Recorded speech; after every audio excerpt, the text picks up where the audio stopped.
Sorry for the delay. I'm Clyde Hunter. I'm the chair of the Bloomfield Green Friends, this slide shows Bloomfield Green. When I looked at the chat at the beginning of the day, it seemed that the overwhelming majority of people came from the Bristol area. So just to explain that Bear Flat, the area, is about a bit less than a mile from the centre of Bath. If you come by train from Bristol, you'll see a wooded hill on your right, and that is beach and cliff, and above that is a flat area called Bear Flat. And Bloomfield Green is on that. You have the next one, please. And the next slide. Yeah, thank you. The area was originally known as Bloomfield Open Space, and it was bought by Bath Council about 100 years ago. And the area on the right of that path is an equal-sized allotment area. And if you look right at the bottom left of the green area is what is called Linear Park in Bath, which is the site of the old railway between Bath and the Dorset coast.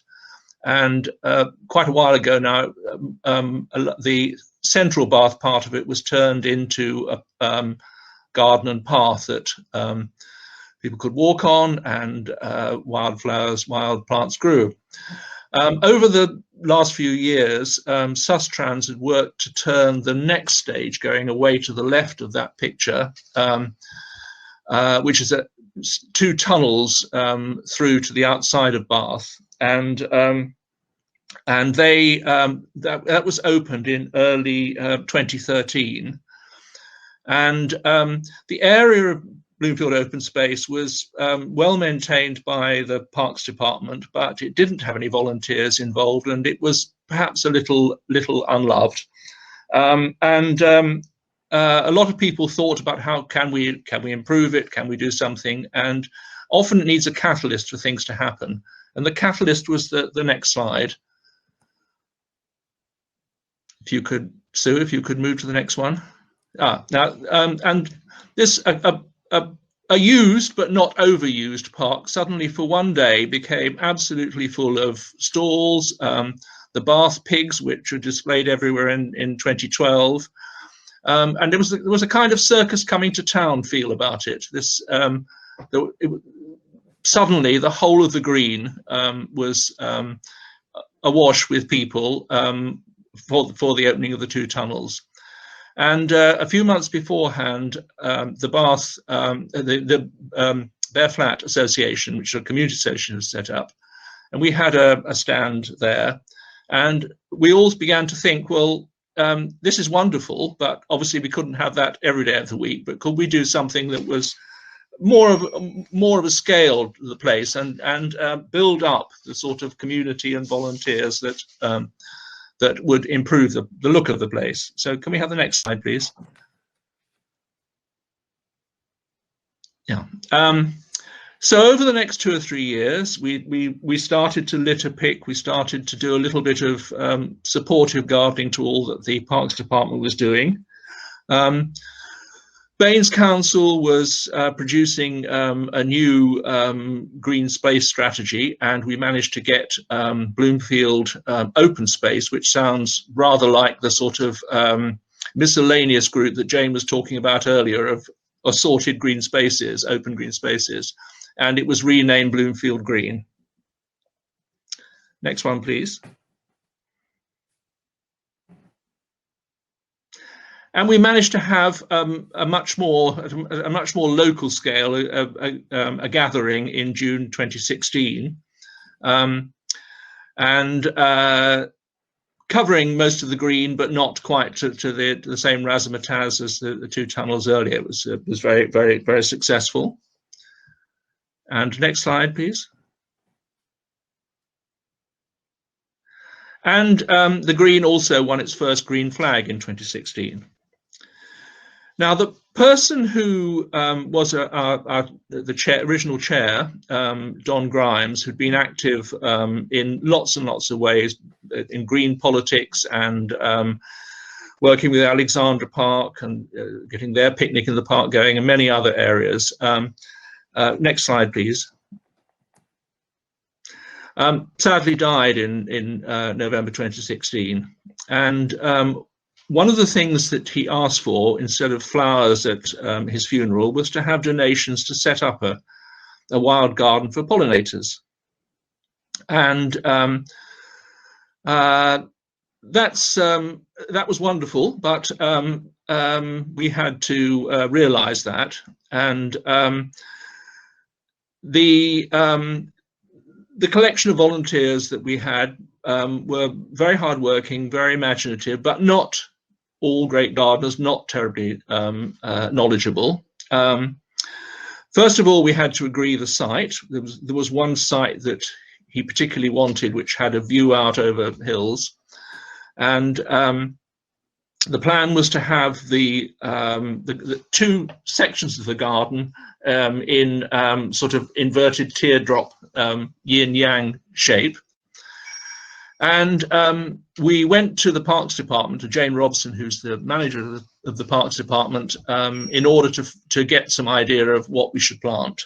And out of the list that she gave us, the next slide, please. That was the final planting selection, and I was pleased to see that Buddleia and the flowering currant were on Jane's list earlier, so we obviously made some element of good choice. So that took us through into having got the plants. Parks Department ordered them, and we go on to the next slide. The Parks Department came and dug the approved area, so you can see where the one shape mirrors the other one.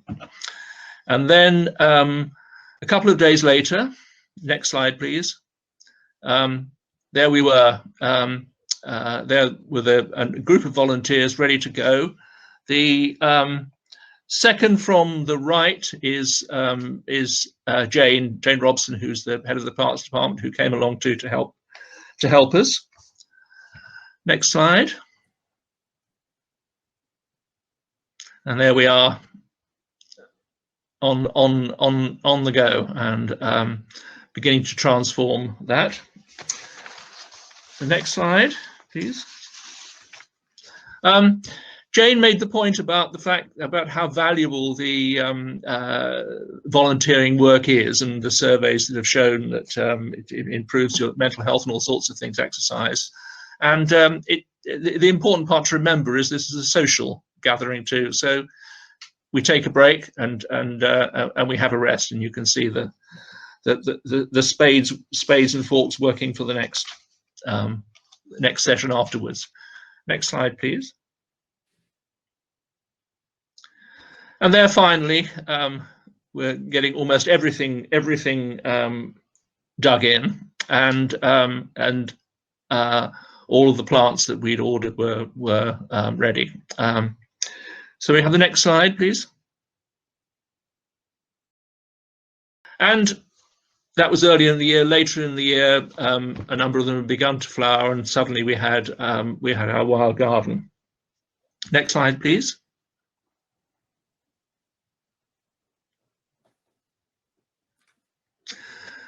And since then, in the last 2 or 3 years, the upkeep of a garden which is not in your own garden, it's in a green or park, it's quite hard going. You can't spend that much time, and there was quite a battle to keep the plants we wanted from those that we didn't. And the Parks Department helped us with some wood chippings to make it a little bit easier to control weeds. The fund that was started after Don's funeral, a substantial amount of money that was collected then, and a bench was put where he particularly liked to sit in the area, the favourite view, so that is in the foreground. And we also had local residents donating seeds so that we could add some more planting to it. So we've kept it moving since then. Okay, if I can go to the next slide, please.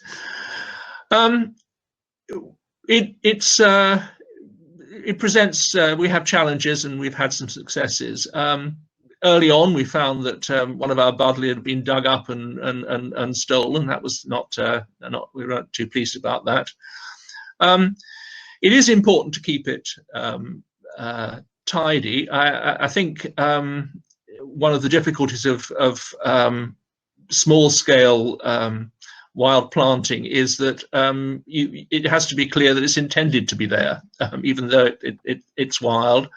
And not all volunteers are know as much as one would all like to do about the plants concerned. So that presents some problems. And the other surprising thing, and it was alluded to in one of the questions about the disadvantage of having an awful lot of extra people on the area. Obviously, we want as many people, and so I entirely agree with James. So they should visit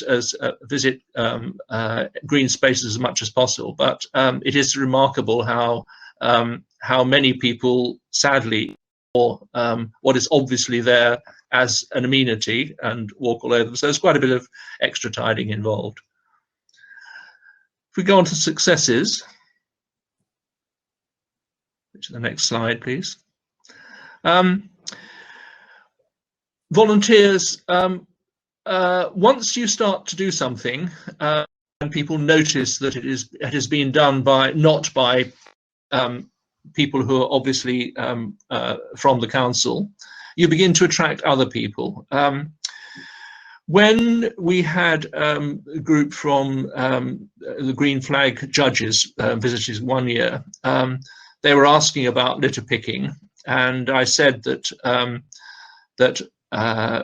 we did it fairly regularly, and it seemed to be getting easier. And the response was, yes, it will. Once people see that somebody's looking after it, they'll respect it more. So the same thing happens with attracting volunteers. They can see you're doing something, and they will want to help. And which speaks to the next point too, that any group of volunteers will have a certain amount of expertise, but people will see you doing what you're doing, and they will volunteer their skills, and that gives you something extra. That also builds confidence, because the more you do, the more you want to do.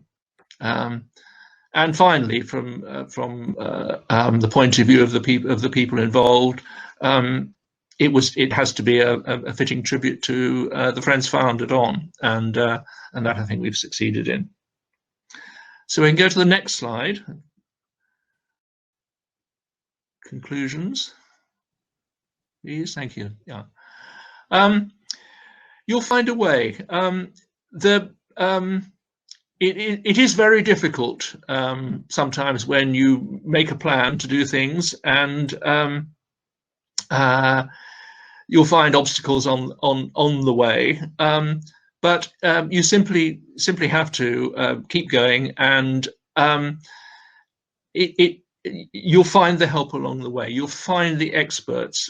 Also, because those of us who are volunteers are all volunteering for local parks department, you have an enormous amount of expertise there. I mentioned earlier that the planting came from ideas from Jane Robson, and also you will gain the confidence to do more, because as with all activities, the more you do it, the more comfortable you feel about doing it, and the more you'll want to do more. And finally, next slide, please. Obviously, the memory of Don is very important to us all, and that's what got this organized. But it's looked after and has been for a number of years by friends past and present, who some moved away from the area. And also I would like to thank two of my colleagues on Jane and Thelma, Don's wife. Thank you very much.